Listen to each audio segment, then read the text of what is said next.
Hi everybody, welcome back to my channel. My name is Jenny and I'm here today to bring you my final Q&A video. This Q&A was one that I did at the end of 2021, and I had such beautifully compelling questions that I wanted to make a video for each question. And so this is the last one, and Eva Strange posed this question to me. And she wanted to know about the kind of history and breadth of my art career and journey as an artist. And so what I decided to do for that one was share a slide presentation that I created for one of my CRIC groups last year. And I kind of talked you through the trajectory of my career, where I came from, my influences, things like that. And the other thing I'm going to post, or I'm going to link down below in the description, is a video that I created on the 10th anniversary of being a professional artist, or it was actually the 10th anniversary of kind of starting to make work again that I consider to be art and an art practice. And so what I did was I chose a different piece from each year, and I talked about that piece and how it kind of propelled me forward in my career. So that has a bit of a different angle to it, a bit of a different perspective. So I thought I would link that video in case anyone is interested in hearing a bit more specifically about some pieces and the evolution of my style and the way I make my work. And so I'm going to just put right here the presentation. And if you ever have any questions about how I work, what I do, what my art career entails, I'm happy to answer those things. Also happy to share any sort of information about the way I've structured my life or the way I've structured my path. I'm pretty open about all those things. So I want to thank you all so much, those of you who participated in my Q&A, and I'm sure I'll do another one sometime in the future. And doing these videos was very, very rewarding for me, and it was really a great exercise in trying to go deep into some of the topics. So I'm going to link all of the Q&A videos also in the description below in case you missed any last year. All right, everyone. So this question came from Eva Strange. She wanted to kind of know the beginning of my history as an artist and where I come from in terms of my artistic career. So I thought this would be the best way to share this with you. This is a presentation that I made earlier this year for my Crit Crew program, and it's a brief overview, but hopefully it'll give you some basic info, and then I can always answer more questions after that. So this is me, Jenny Johnston. This is some of my more recent work. So I credit the beginning of my career, the beginning of my life as a creative person, with the women who have come before me. So the single picture here is a distant relative named Adelaide Beers. And this photo was in a collection of photos that my grandfather had kept for many years. And you can tell in this picture that Adelaide is darning a sock or doing some sort of mending or functional sewing in her kitchen. And what I love about this is that it is a document of an activity that was for a really long time denied, and for a really long time kind of swept under the rug. These women were not acknowledged in many cultures as being creative, as being artists, as being as making. And so while she's most likely doing something functional here with her sewing, I feel like her energy is in everything that I do. And then the picture beside this one is of my mother and my aunt and my grandmother. And so I credit them with teaching me the kind of discipline that I have now with my work. And that is that they were always making things, always crafty, always artistic, creating things for, for gifts, creating things for their families, creating things for sales to benefit charity auctions, creating just for the sake of creating. And I feel like that discipline that I have within me is something that they pass down to me. I feel like being around them all the time and their creativity when I was growing up is what has brought me to this place, this job that I'm in today. So this is where I grew up. This is a farm in southeastern rural Quebec. And I also credit growing up here with forming who I am today. I definitely always craved living in the city as a child. And in that way, I'm very much an anomaly in my family. No one else in my family, my immediate family, are interested in living in the city. They are all very much country people. But growing up this way was obviously very grounding. I was very connected with these fields and the forests and the creeks and the things that ran through this land.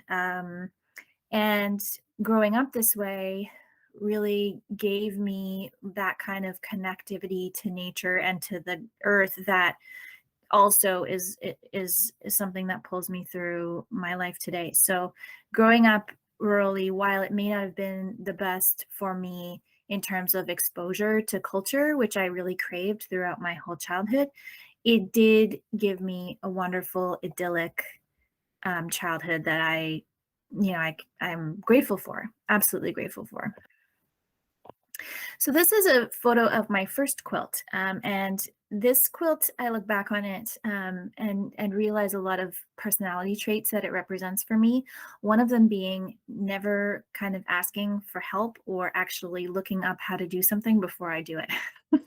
And I've changed a bit as I've grown up. I've become a bit more of a person that will seek out advice and that will look up something before I just start making it. But when I was a teenager, and which is when I made this quilt, I was not like that. I just decided I was going to make a quilt, obviously inspired by Crazy Quilts, because that was my first quilt love. And this quilt was on my bed at university. And I made it. I just grabbed all the scraps that my mom had as for fabric, used her old machine, sewed it together, added embellishments. I didn't actually even quilt this because it does have 3 layers, but it is not quilted because I didn't even know a quilt, like I didn't understand what you had to do to quilt something. And it's silly to me because my mother, my aunt, and my grandmother had all made quilts, were all very educated and could have helped me to actually make a real quilt, but I didn't even bother to ask. I just made it on my own. While I was in my pre-university days, getting that degree in fine arts, I was taking a printmaking class. This is a silk screen of my grandparents. So both sets of grandparents on each side. So, using silk screen, taking that photo transfer. I mean, this is really, it's interesting to me now that this is a part of my work, not really using silk screens, but using other methods of photo transfer. And I was doing it back then, but I didn't understand where it was going.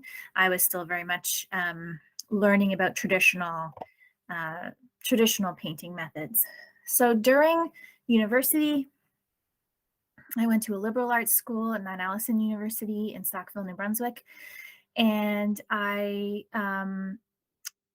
very much was opened up to women's studies, to feminist theory. And this book by Judy Chicago, Through the Flower, My Struggle as a Woman Artist, was a huge entry point for me. I actually am planning to reread this book soon. I bought a copy a few years ago to have for myself.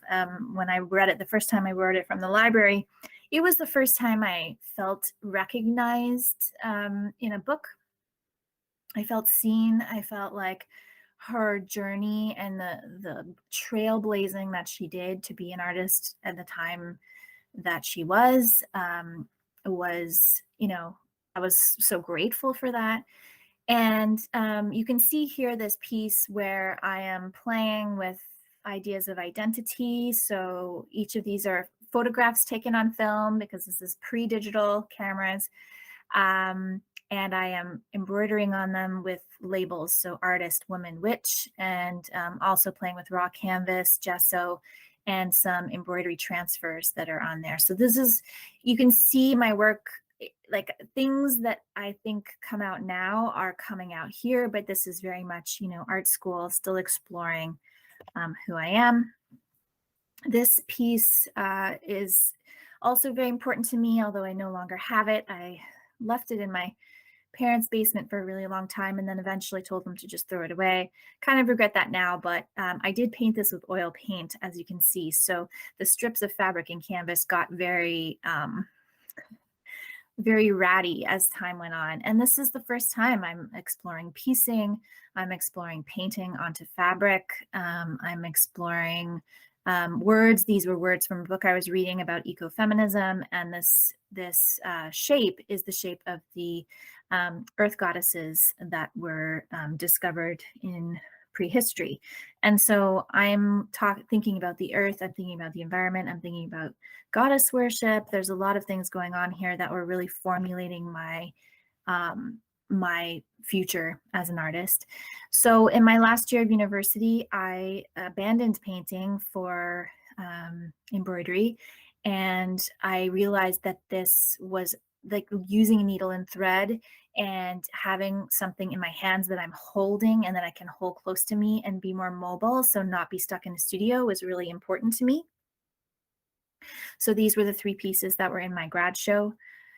And Disposable Delicates, it was really interesting because it's really a very standalone piece for me. I've never worked really in more sculptural styles than this. So I think that, yeah, it's an interesting point of departure for me that I haven't really gone back to at this point. But yeah, these, I'm still a baby artist at this time. So there's a lot of things still developing. So after university, I moved to the west coast of Canada. I just felt compelled to come out here, and I did a lot of different things. I was a fashion model for a while. I worked in a restaurant. I was very much burnt out after art school. And soon after, I met my husband, Dave. We got married and had our 2 boys. And so during this time, I wasn't really making much art at all. And I was being a young mom. When my youngest son was approaching 2 or had just turned 2, I really felt that that was time to start pursuing an art career. I felt like I needed that for myself, and I needed that for, that was where I wanted to put my energy. So the other energy that I wasn't using on being a mom was going to be towards my art career. And so this is the first show that I entered post becoming a mother. It was very successful for me. I sent the work in, it was accepted into the show, an emerging artist show, and then the piece sold. So again, this is a photo transfer, photo manipulated and then printed onto fabric, and then I embroidered all of it. This is a desert landscape scene. And it's interesting to me to look at it now because, again, my work doesn't really look like this anymore, but it was important at the time towards what was going to be coming next. The World Tree series is a series where I was trying to explore this new style. So combining photo transfer and applique and stitching with this kind of more collagey style, I would say. Layering, a lot of paint, a lot of stitching, layering those things. And here I was working through the idea of the world tree, and then a season for each world tree, and then a bird to go with each of those as well. So that was what this series represented. And then from there, of course, my crow work emerged. So we're talking about, several years of researching and reading, making. And, overall, I would say this series was really successful for me. It helped me to create a larger body of work around a theme. But I ultimately, had a lot of different styles that were combining into this work. And I think that maybe where for me, I was a little bit all over the place. So while I was sticking to a theme, I was really using a lot of different techniques. Great. So after doing all that crow work, I started to crave color. And throughout the years, I was working in kind of these rich colors. So you see here, Beryl, which was done in 2015 and was very much a response to an emotional time going on with a family member. And Memory Garden for Ruth is actually a specific piece that I made around my great aunt and her garden. And I wanted to take memories of some of my family members and the flowers they remembered being in that garden and put them onto this piece. So it was a really special piece, and I showed both of these together this year, along with Look In and Reach Out and a few others in my hometown. So it was lovely to have these pieces on display there. So here you see one of my other visual vocabularies, which is the labyrinth, and the labyrinth comes into my work a lot. There's kind of this, it's a symbol of looking inward, of introspection. And then, of course, again, tree branches. So a lot of trees coming in. Dreamboat is the largest piece I've made to date. It was created from a dream. So I had a dream of this image of a boat floating in space. And in 2021, I was able to make that dream come to life. And it was a really great realization that a sketch I had made years ago was finally getting getting its due, finally being made into a piece. Between Two Edges is based on a quote from A Room of One's Own by Virginia Woolf, obviously not the most famous one. And I worked on this for a really long time. My Bloomsbury Diary, where I am channeling Virginia Woolf, was me modeling the outfit for this figure. So there's a lot here. And it's got a lot of layers to it, and it's probably not a style that I'm going to continue to pursue, but I think it was important that I make this piece and just get it out of my head. So along with my own personal work, I've also been doing artist residencies and community-based work. And so this was my first serious artist residency at my son's school. And we made one large quilt for auction, and then we made 4 art quilts where each child created a little square. We used different techniques for those, and it was a really wonderful project, but it took a lot of energy. This was an installation I did after the pandemic, about the pandemic, the idea of recreating a blanket for it. This installation was done during my artist residency in Port Coquitlam, and everyone could come up and write a little message about, how to keep going, to keep your head up, a positive message for people to try to take to heart, along with all of the calming words written on the blanket itself. This piece was called Gimme Shelter. And then also during 2020, I was working collaboratively with my son. We ended up creating 12 quilts, that one for each month, and he would do the choosing of the fabric and the designs and sew them together, and then I would do the stitching on the top and the painting, and then he would give them a name. So I just finished featuring all of these quilts on Instagram.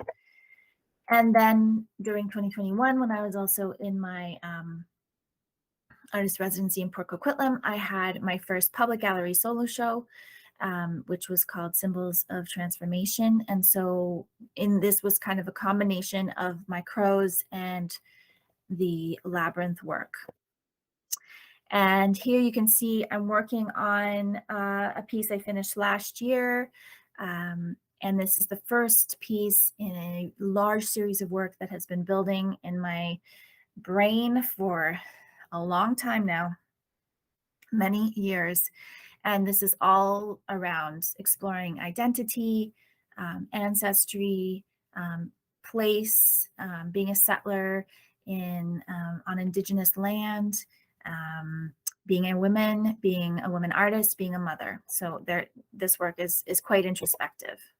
And so here you see the piece finished, Inner Sanctum. Again, you see the symbols of the labyrinth. And this piece is really an ode to my family. It's an ode to the way I felt growing up in my nuclear family. I was this protected turret, this protected little heart in the middle of all these labyrinths of safety and exploration and dedication. And so it's a love letter essentially to my family. So that is the evolution of where I am now. And I hope that answered your question, Eva. I hope that helps answered your question, Eva. If you have anything else in particular you'd like to know, please put it down in the questions below. And I really appreciate all of you watching and participating in my art career and being able to share it here with you. Thank you all so much again for your questions, and I will be back again soon with another video. Thank you so much for watching.